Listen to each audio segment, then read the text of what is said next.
Hello guys, कितने excited हैं आप फाइट को लेकर। Beterbiev versus Dmitry Bivol. I know this is one of the biggest fight of the year. अब देखते हैं क्या होता है। कुछ कल जब मैं प्रेस कॉन्फ्रेंस देख रहा था, कुछ ऐसी चीज़ें हुई वहाँ पर which I was not expecting, because usually in press conferences Beterbiev is really calm, is it doesn't lose his cool, but promoter ने कुछ ऐसा किया वहाँ पे, ऐसा इंस्टिगेट किया कि उसने बोला कि that you were a fight with Eddie Hearn. Eddie Hearn was in the spot. उसने कोई रिप्लाई, वो मतलब ऑल ऑफ सडन कुछ ऐसी चीज़ें हुई तो बिटर ब्यू को बोला यस दिमित्री बिवोल से मैं कल फाइट कर लूँगा, बट आज का मेरे पास स्पेयर टाइम है, I can fight with you today. उसके बाद प्रेस कॉन्फ्रेंस के बाद एडी हर्न ने वहाँ दोनों के आपस में बात की और बोला दैट अभी तो मैं तेरा दोस्त बना हूँ, you put me in the spot man. उसके बाद ये सारी चीज़ें हो रही थी। Okay let's talk up. ये तो खैर चलो, बाकी ये चीज़ें तो होती रहती है बॉक्सिंग में, इट्स नॉट अनयूजुअल। बॉक्सिंग में ये सब होता रहता है, कोई किसी के ऊपर भड़कता है और ये सब सारी चीज़ें। बट पहली बार मैंने देखा बिटर ब्यू को थोड़े एक्सप्रेशन बता रहे थे मुझे, ही इज़ रियली पिस्ड। कभी ऐसा नहीं होता कि Beterbiev is losing his cool. दोनों फाइटर अनबीटन हैं, किसी एक का 0 तो जाने वाला है। 2-3 घंटे रह गए हैं फाइट को, एंड आई होप कि मुझे लगता है कि नॉकआउट तो होने वाला है, बिकॉज बिटर ब्यू की आप 20 फाइट की बात करते हैं, 20 की 20 फाइट में उन्होंने नॉकआउट किया है। और दूसरी तरफ हैं दिमित्री का डिफेंस भी बहुत ज़्यादा स्ट्रॉन्ग है। दोनों मेरे फेवरेट फाइटर हैं।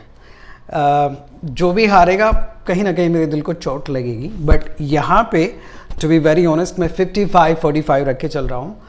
बिटर भी 55-45 दिमित्री बिवोल हारते हैं यहाँ से तो भी उनके पास बहुत चांसेस रहेंगे, बिकॉज यहाँ से अब एज का कंपैरिजन करेंगे तो बिटर भी 39 ईयर्स ऑफ एज। अगर वो जीतते हैं, अनडिस्प्यूटेड चैम्पियन बनते हैं, तो भी वो अराउंड 2-3 साल ही बॉक्सिंग में रहने वाले हैं। उसके बाद दिमित्री बिवोल ही डोमिनेट करने वाले हैं। अगर कोई बिटर ब्यू को इस टाइम हरा सकता है तो वो दिमित्री बिवोल ही है, उसके अलावा कोई ऑप्शन नहीं है।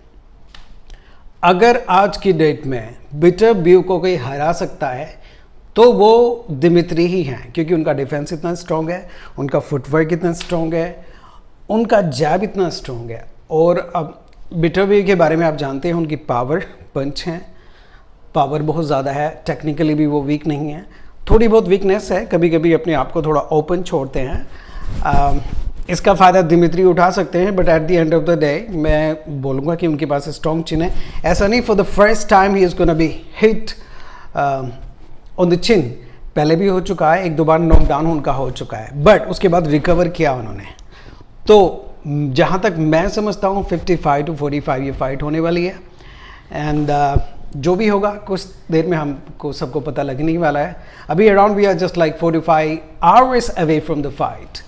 एंड कल भी फिर इसका एनालाइज करेंगे हम फाइट के बाद, क्या चीज़ अच्छी रही, कैसा हुआ, क्या किया जा सकता था better. But that is for sure कि बैटल बहुत स्ट्रॉन्ग होने वाला है दोनों फाइटर्स के बीच में। एंड ये फाइट 12 राउंड तक नहीं पहुंचने वाली है। अगर ये फाइट 12 राउंड तक पहुंचती है तो बिवोल ये फाइट जीतने वाले हैं, ऐसा मुझे लगता है। Because Dmitry point by point flurry of the punches और कुछ भी कहो वो पॉइंट बना के चलते हैं, वो एक एक चीज़ें मेंटेन करते रखते हैं। और दूसरी तरफ बिटर भी वो पावर में ज़्यादा बिलीव करते हैं।